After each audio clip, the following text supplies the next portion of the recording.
জিলহজ মাসের প্রথম 10 দিনের আমল ভাইয়ের আমার, জিলহজ মাসের প্রথম 10 দিনের আমল। আমাদের কুরবানি জিলহজ মাসের 10 তারিখ আরবি মাসের।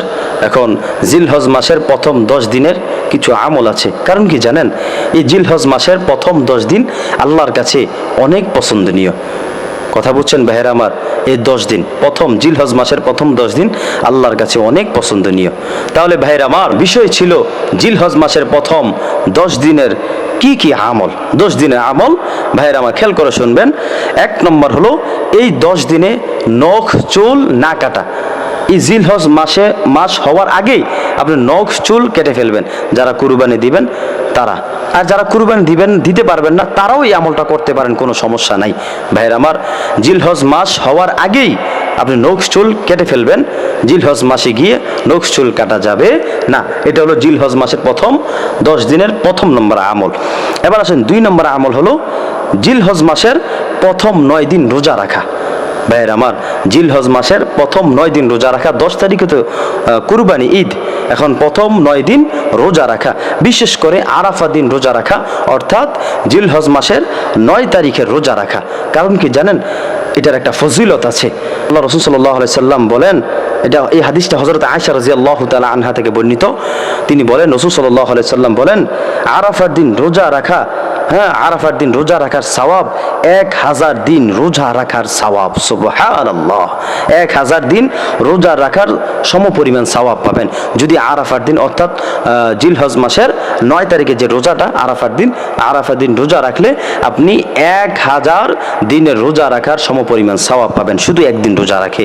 ভাইয়ের আমার, আরেকটি হাদিস হলো, এক সাহাবী নবীজিকে আরাফার রোজার সম্পর্কে জিজ্ঞাসা করলেন, ইয়া রাসূলুল্লাহ, প্রশ্ন করলেন আরাফা দিনের রোজা সম্পর্কে। তখন নবী বলেন, আমি আল্লাহর সত্তা থেকে এই আশা করছি যে এতে যদি এই রোজাটা রাখে আরাফার দিন, এতে বিগত বছর ও আগামী বছরের গুনাহ কাফফারা হয়ে যাবে।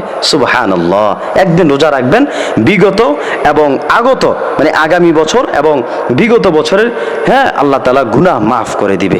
সুবহানাল্লাহ, এই শুধু 9 তারিখ মানে জিলহজ মাসের 9 তারিখ আরাফার দিন রোজা রাখলে। ভাইয়ের আমার, এবার আসেন 3 নম্বর জিলহজ মাসের আমল হলো বেশি বেশি জিকির আজকার করা। কারণ এই 10 দিন আল্লাহর কাছে গুরুত্বপূর্ণ দিন। 10 দিন আল্লাহর কাছে গুরুত্বপূর্ণ এবং বরকতময়, আল্লাহর কাছে কবুলিয়ত দিন। আল্লাহ তাআলা ওই 10 দিনটাকে আল্লাহ খুব পছন্দ করেন, আমলটাকে পছন্দ করেন, জিকির আজকারটাকে আল্লাহ পছন্দ করেন। 4 নম্বর হলো বেশি বেশি তাসবিহ পাঠ করবেন, সুবহানাল্লাহ, আলহামদুলিল্লাহ, আল্লাহু আকবার। তারপর হলো 5 নম্বর হলো যথাসম্ভব দান করবেন, যথাসম্ভব দান সদকা করবেন। 6 নম্বর হলো আপনার দোয়া করা, কারণ এই 10 দিনে আল্লাহ দোয়া কবুল করেন। এই প্রথম জিলহজের প্রথম 10 দিনে আল্লাহ তাআলা দোয়া কবুল করেন, অতএব দোয়া করা চাই, দোয়া করবেন। এটা জিলহজ মাসের প্রথম 10 দিনের আমল। 7 নম্বর হলো বেশি বেশি নফল নামাজ আদায় করা। কি ভাই? বেশি বেশি নফল নামাজ আদায় করা। 8 নম্বর হলো তাওবা করা, কারণ এই 10 দিন আল্লাহ তাআলা দোয়া কবুল করেন এবং তাওবাও কবুল করেন। অতএব ভাইয়ের আমার, এই সুযোগ হাতছাড়া করা না চাই, আমরা সবাই তাওবা করব ইনশাআল্লাহ। ভাইয়ের আমার, 9 নম্বর হলো সামর্থ্য হলে হজ করা, সামর্থ্যবান হলে হজ করা। 10 নম্বর হলো সামর্থ্যবান হলে আমি কুরবানি করা।